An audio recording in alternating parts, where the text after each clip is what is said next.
Et sur Ado Crypto, les infos crypto pour ceux qui n'ont pas le temps, le BTC qui est ultra stable ce matin, on est à 56 400 $, 0,2%. On a ETH et BNB qui poussent un petit peu entre 3 et 4% ce matin, c'est plutôt cool. ADA qui retrace assez fortement, AVAX beaucoup plus fort, on est à moins 10%, pareil pour Shiba.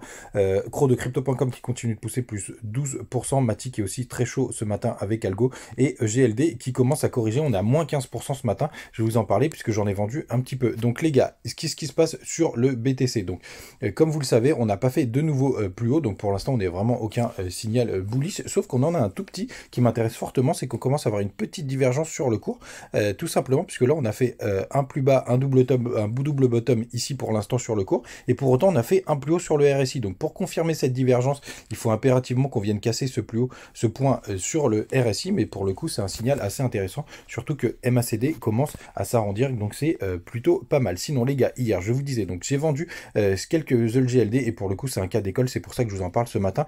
Donc vous voyez, on a fait un plus haut sur le RSI ici, en même temps qu'on ait fait un plus haut sur le cours. Par contre, quand on a fait l'autre plus haut sur le cours à 544 USDT, on a fait un plus bas sur le RSI par rapport à celui-là. Et donc là, ça c'est un signal, une divergence baissière qui est plutôt intéressante. En général, quand vous avez ça, vous avez ce qu'on appelle un dead cat bounce, c'est-à-dire qu'on rebondit, et à cet endroit-là, vous voyez, on a eu quand même le croisement d'MACD qui commençait à se rapprocher, donc c'est à ce moment-là que j'ai vendu aux alentours des 515 USDT, donc ce qui est plutôt pas mal, je vous rassure. J'ai racheté un peu plus bas parce que j'avais peur que ça reparte très très fort vu qu'il est assez bullish tout de même, mais en tout cas c'est assez intéressant. En plus on avait la zone dure, je vous en avais parlé, entre les 161,8 et les 261,8 extensions de Fibo, donc assez intéressant sur les zones de prise de profit, et surtout du coup ça me permet de dégager un peu de cash que j'utilise notamment pour les ICO. Sinon les gars, du coup pour ces signaux, est-ce que ça vous intéresse que je vous les partage? Si vous mettez un, mais surtout vous me mettez sur quel réseau social vous voulez que je le fasse. Peut-être que c'est Twitter le mieux, mais ça je vous laisse voir.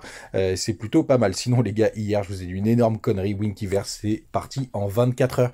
Ils ont tout vendu, j'avais pas vu cette ligne, we are sold out, donc ça sert à rien d'essayer de rentrer dessus. Donc autant vous dire que le listing, à mon avis, ça va partir très très vite avec tous ceux qui n'ont pas pu rentrer dans le train. Donc la bonne nouvelle, c'est que j'ai tout de même une autre ICO que je trouve vraiment cool. Vous savez, j'en ai déjà parlé, c'est ce réseau social qui permet d'acheter des NFT. Et d'ailleurs, je reprends sur la vidéo, là, je reparle de Winkyverse. Je vous avais dit que ça allait partir très vite, très très vite. Je m'attendais pas à ce que ça parte aussi vite. Du coup, j'ai une vidéo qui permet de présenter le projet. Je l'ai remise sur TikTok et sur, puisque c'est là où c'est le plus simple, et là, vous l'avez aussi sur YouTube, vous voyez ici, avec le lien qui vous permet d'avoir des bonus si vous souhaitez rentrer dedans. Renseignez-vous bien les gars, mais pour le coup, je pense que c'est assez bullish. J'ai mis aussi le lien sur Insta, sur Punchword, il y aura pareil aussi sur YouTube bien évidemment, et je pense que le round 1 ça va partir doucement, mais c'est plutôt après où ça risque de s'accélérer. Faites attention à vous et à demain.